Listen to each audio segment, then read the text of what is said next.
Hello, welcome to the podcast. This is Caitlin. And yeah, if you're new, then thank you for being here. And if you are returning, then extra thank you for coming back. Yeah.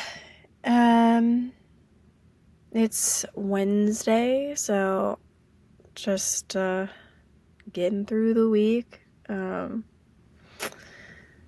Yesterday wasn't too bad. There's enough going on, but there was still like some downtime. I did some exercise, so that was good. I need to do more of that. But yeah, overall, pretty good day. I was in a good mood most of the day, which is good. Not necessarily normal for me. But I'll take it. Somebody was like, "You're in an awfully good mood today," and I'm like, I don't know, I can breathe. My sinus infection is pretty much gone. It's still there a little bit, but it felt a lot better than I did the week before, so I was like, yeah, I'm in a good mood. But like, honestly, I don't know why I was in a good mood, really. But I'll take it. I'm not gonna complain about that. Yeah. I'm kind of tired today. I feel like it's catching up with me, like I had too much good feelings yesterday, and today I'm like, oh no. So we'll see. Still hyperfixated on that one group, like musical group, and it's like slowly waning. I think the level of satisfaction I get, but it's still doing it for me, so I'm just gonna keep going with it. As you can see, I'm doing my hair the same way. Probably gonna be doing that for a few weeks now, just like the hat. I get on the thing and I do the thing until I feel like not doing it. But yeah. So yeah, people notice and think that it's weird sometimes, but I don't really care because I like being weird. It doesn't really bother me if people think it's weird. Yeah. Anyways, I might end up getting through more than one unit today just because this one is pretty short. But it's an interesting one to throw in now. I feel like it probably could have been talked about earlier, but it's also like, yeah, still at the beginning of the course. It's defining neurodiversity. I feel like if you listen to this podcast or really any other podcast on the topic, you probably already know. But it's still a good thing to go through because there's some things that may slip people's minds. I know that I will sometimes forget about other types of neurodiversity that are different from my own. Neurodiversity challenges the traditional medical model of viewing differences as solely deficits and disabilities rather than natural diversity of human brains, advocating for acceptance and inclusion, focusing on unique strengths and talents that individuals possess. So, we've talked about that a lot. I don't think I need to get super into it, but, it's the medical model tends to only focus on where someone is lacking, where their deficits are, and when it comes to socializing or attention or, when it comes to like dyslexia, it can be reading or writing or dysgraphia, really anything. There's always like a disorder. So instead of looking at, what are the positives in this way of processing information. How can we utilize the strengths that this person has? You know, we don't need to look at neurodiversity as something to necessarily fix all the time. There are ways that we can support areas that we're maybe not strong in, but not looking at the differences as something that's inherently wrong. I know that right now, especially with everything that's happening in America, it can be pretty scary for anyone who's neurodiverse or diverse in really any way. Because there's just so much unrest, and I'm not going to say names because I really don't want to get into politics on this show, but somebody very prominent in politics basically said that autism rates are going up and we need to fix that, and there's something wrong. And it's like, yeah, maybe because people are actually like getting diagnosed. I don't think that the amount of people that have autism has really changed. I think it's just that more people are actually getting diagnosed. They're getting information. They're learning about themselves. They have access to medical care. I'm pretty sure that there's always been this number of people. I mean, nobody ever got diagnosed when it came to anything that wasn't extreme. So yeah, it's a weird time to be in. I think politicians should just kind of stay out of medicine for the most part, because medicine isn't political. It shouldn't be. It definitely has become that way, but it really shouldn't be. Yeah, that's my opinion on that. The neurodiversity movement has its roots in the disability rights movement of the late 20th century. I think when it comes to a marginalized group that affects literally every other marginalized group as well, like anybody can be disabled. Literally anyone can be disabled at any point in their lives. And the fact that we have such a bare minimum standard for how we're supposed to accommodate people with disabilities, and now they're gonna try and get rid of that too. Like, are you kidding me?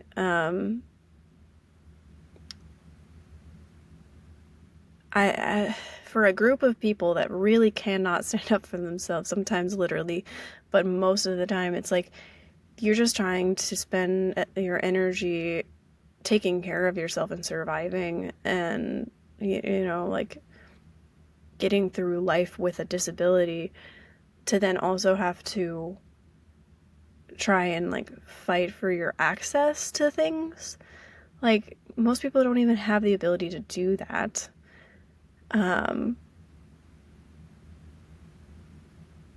It's to me, it's a really important movement, and we need to keep going with it, because it's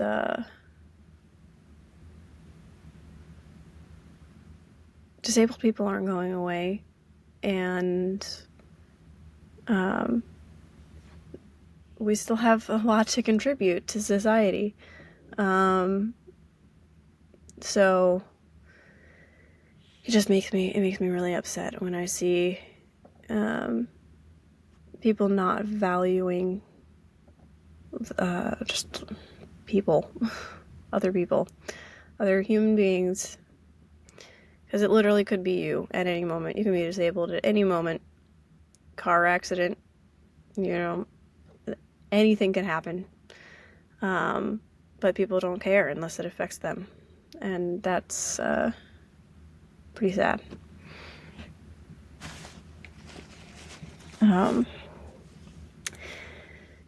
yeah, I mean, that's not all people. There are obviously very good people who care, but we need to make our voices heard and stand up for the people who can't. Yeah. Celebrating neurodiversity in the workplace and society can lead to greater innovation, creativity, and diversity of perspectives. So I know everybody has their opinions on certain neurodiverse people that are really prominent right now. I'm not going to get into, again, I'm not getting into politics or my opinions on specific people because I don't really have any good things to say when it comes to that, but I will say that there are lots of neurodivergent people who end up creating very innovative and new technologies, and they, just have a different perspective. Now, is it always good? No, but nobody is going to say that, everybody has the capacity to have negative beliefs or beliefs that impact people negatively. So nobody's perfect. Some people are just more self-aware than others, but I don't think it should discount the fact that being neurodiverse does positively impact your ability to create things that people maybe wouldn't have thought of. To be innovators in society and in business too. I think that it just depends on where you put your focus in. What are you creating things for? Is it for the good of other people, or is it to, lift yourself up? Like, it's definitely, motives are important, but I think that neurodiversity is a positive thing when it comes to that. A lot of entrepreneurs are neurodivergent. I think it just speaks to our ability to think outside the box and want to create something. I know that I've always been that way. Doesn't mean that I have the risk-taking abilities or just the self-confidence, but I definitely have always wanted to create things. My degree is in entrepreneurship. Like, I've never wanted to really work for someone else. I've always wanted to do my own thing. I've wanted to just create, and so I definitely see that as a shared theme among a lot of neurodivergent people, and I think that it can definitely make the world a better place. Anywho, that's all I have for that unit. So I think I'll move on to the next one. Sorry. Well, it's pretty much going to be just an expansion on that because it's identifying different neurodiverse conditions. So, this isn't all encompassing. These are just some of the main ones. But there's so many, and I know that we'll get into more of it. I'm just excited. But first one on the list is autism spectrum disorder. It's considered a developmental disorder. I put in parentheses condition because disorder, I just don't like the word, that affects communication styles and behavior, may have social, sensory,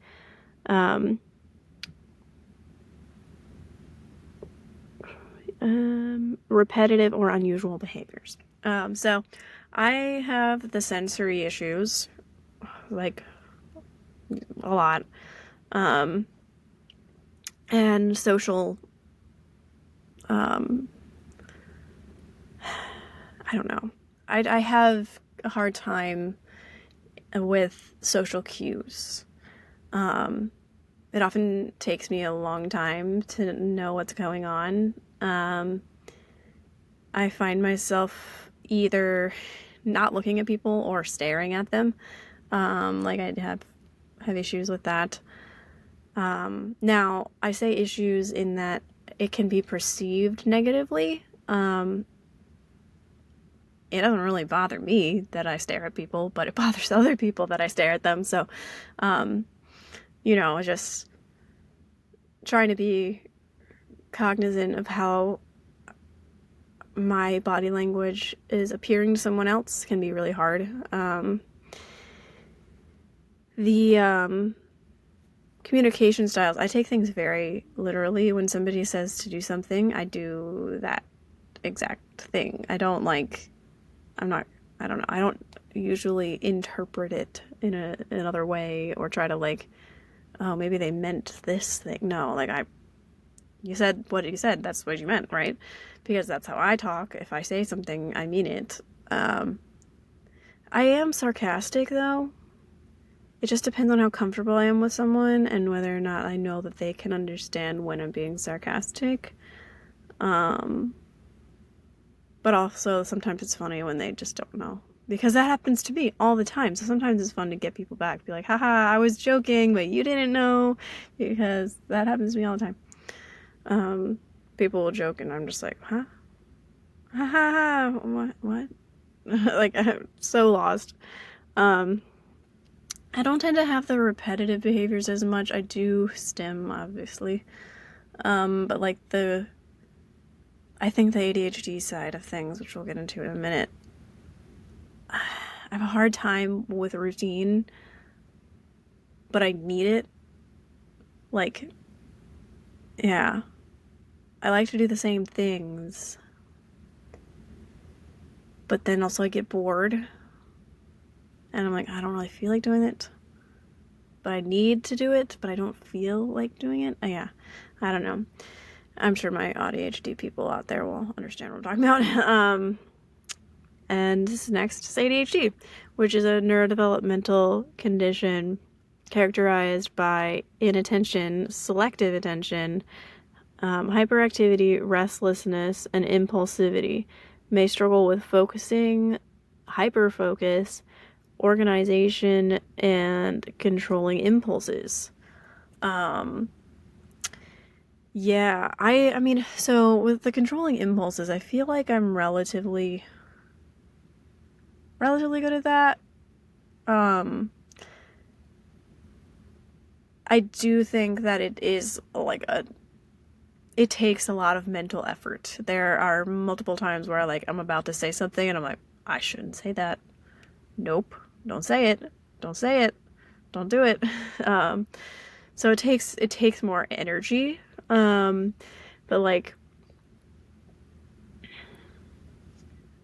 I think I have to be careful with the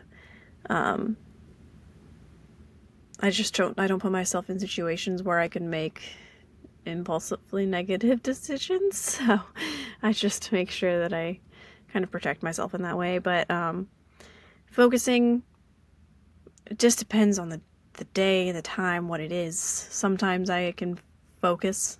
Sometimes I'm playing a song in my head and daydreaming. Just depends on, I think it depends on just several factors for me. Hyperfocus, that I do. I think that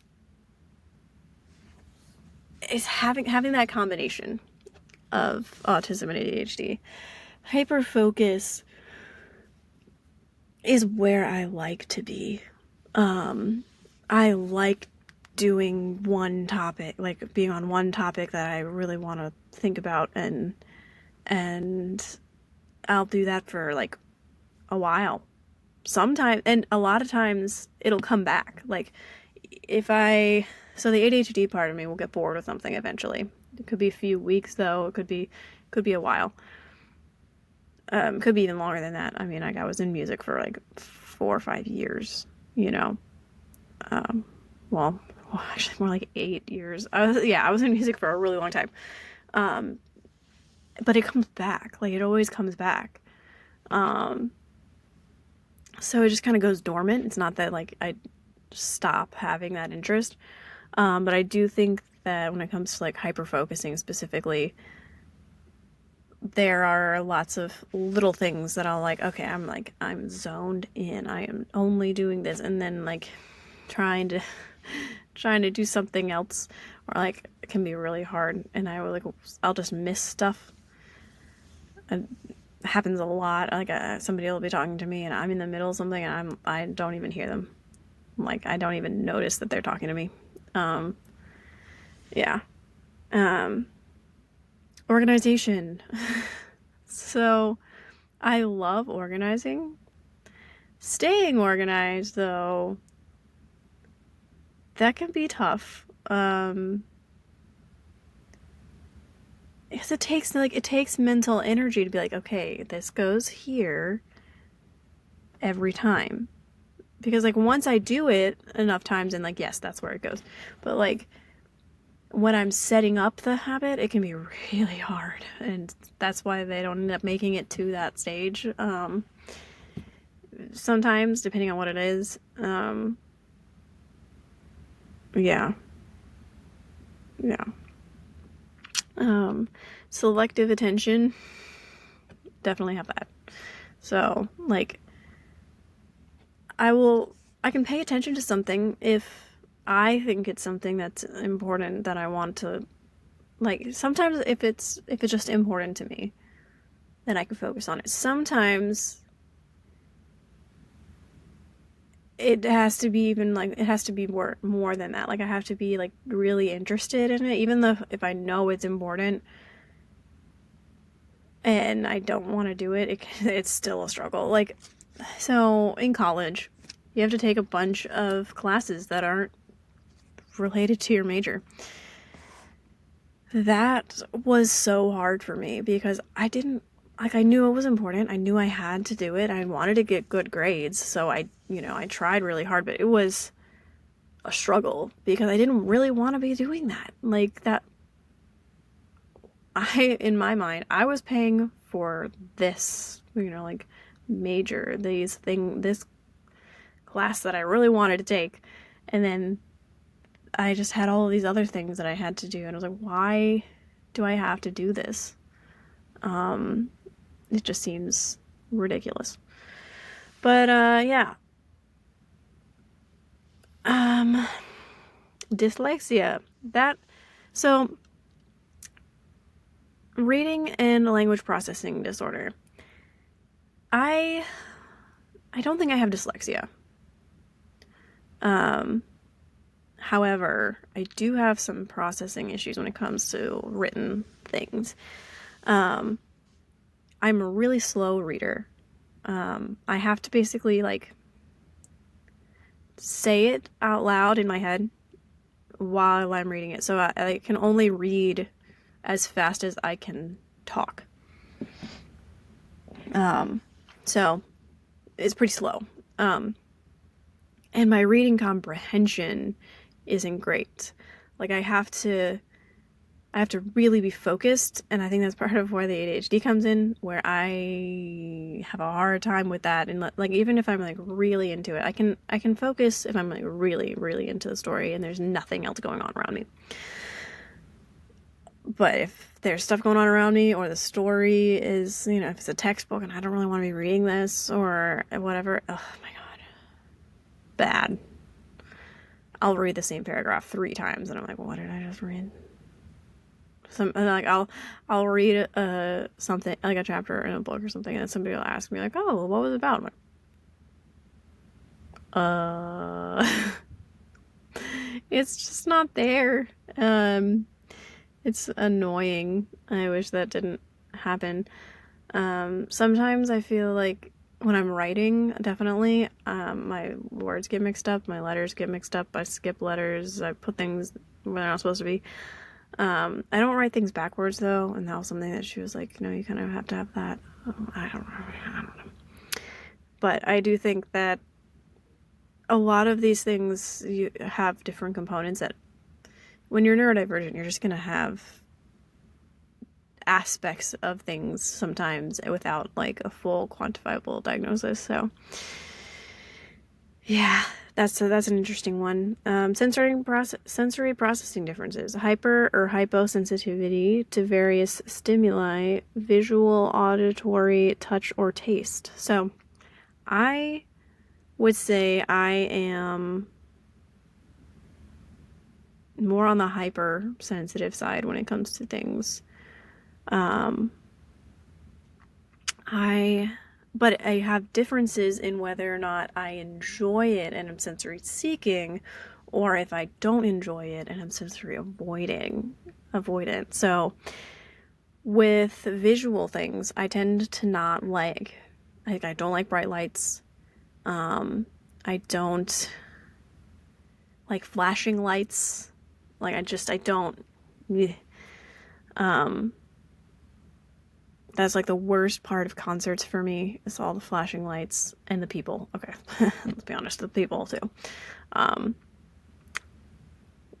With auditory, it depends. So I don't like loud noises. I don't like sudden noises. I don't like high-pitched screechy noises. I don't like buzzing noises. Like really anything that's just like a mechanical sound that has nothing going on. But if it's music that I like, I want it to be so loud that I can feel it in my whole body.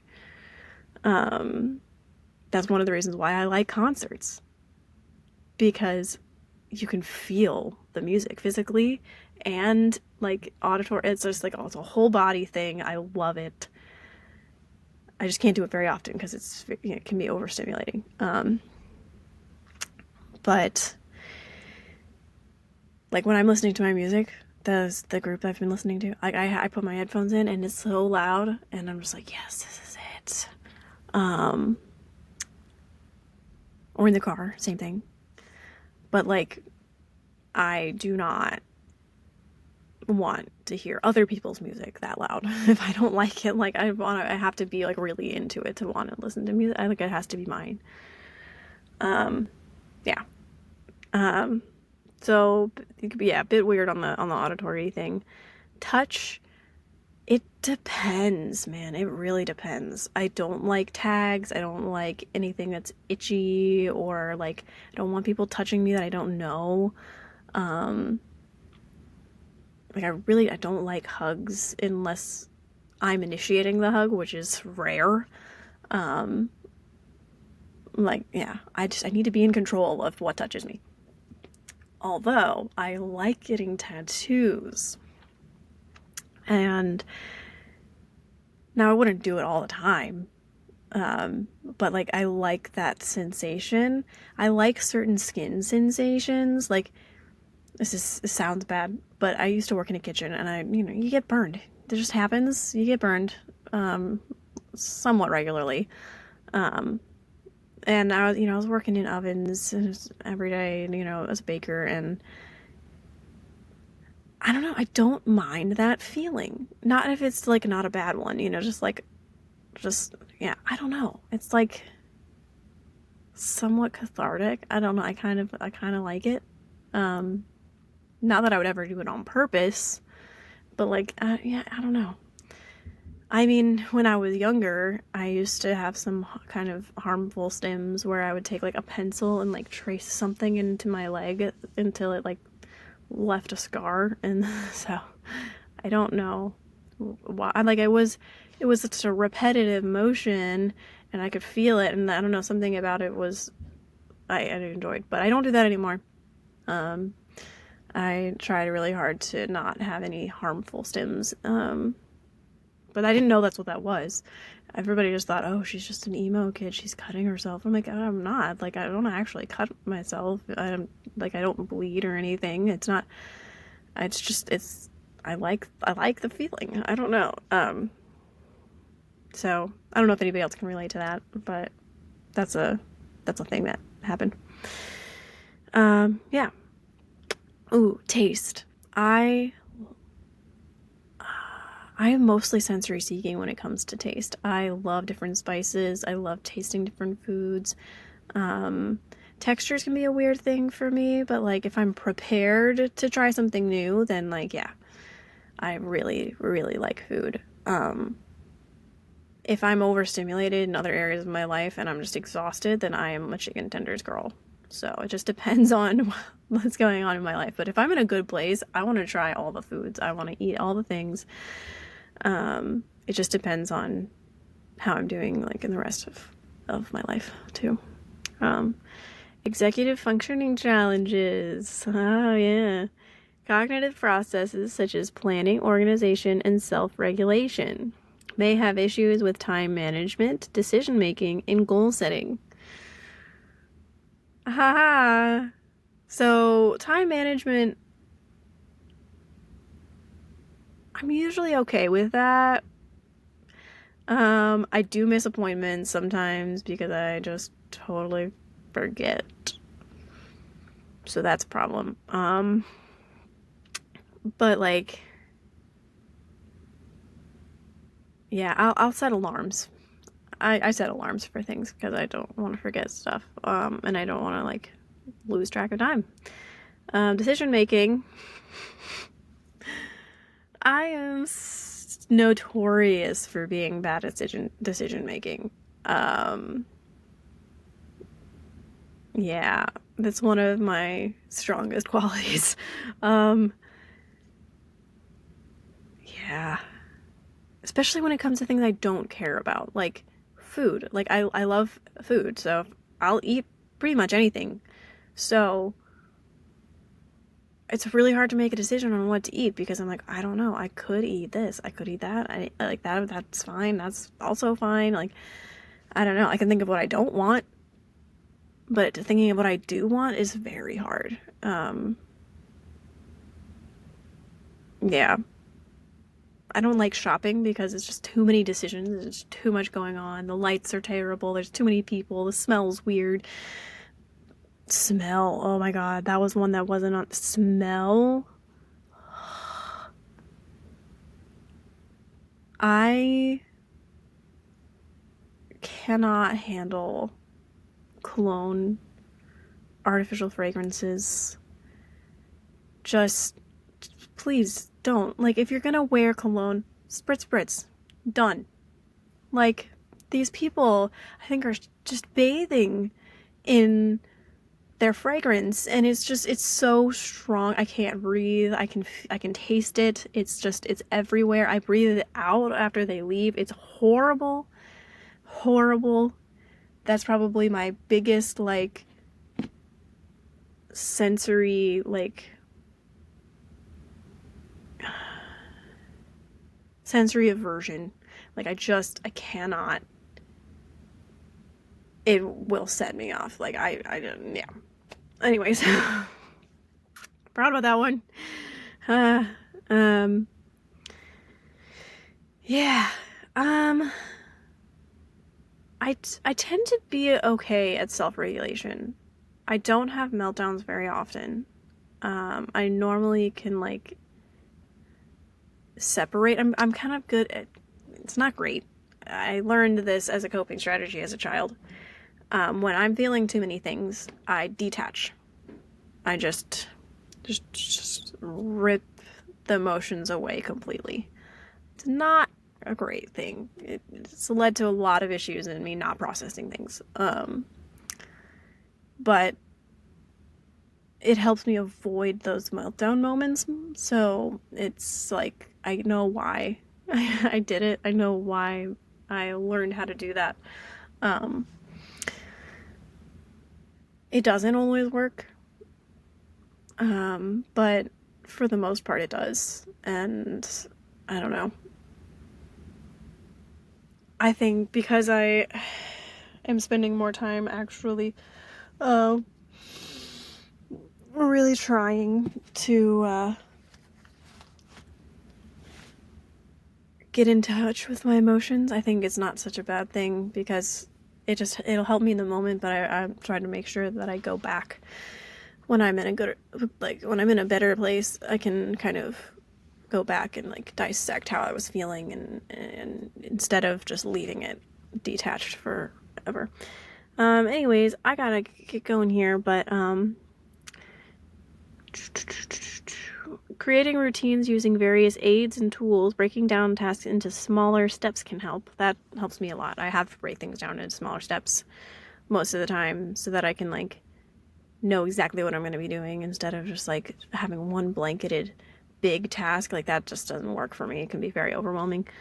Neurodiverse individuals may experience anxiety and mood disorders due to emotional and sensory processing differences. I used to have terrible time with panic attacks, depression, just getting upset, and I didn't know why, and I just, like, it led to me self-medicating with cannabis, because you can't be upset when you're high. I mean, you can, but like, it's for the most part, it worked for me. And I don't do that anymore, because I really wanted to learn what was going on in my brain and why this stuff was happening. And now I know, and I have been doing a lot better and haven't been having to self-medicate all the time. So I'm really, really proud of that. I think that that's one of the reasons why I find this to be so important, is I really want to help people not avoid everything all the time like I did. Yeah, which can create a negative feedback loop, which compounds and increases difficulty in functioning. So I definitely, I reached a point where I was like, I am not doing great. I don't want to keep depending on this substance to get me through stuff. It doesn't actually fix anything. I need to figure out what's going on. And so that's how this whole journey started for me. And nothing against cannabis. I had my medical card. It was very helpful.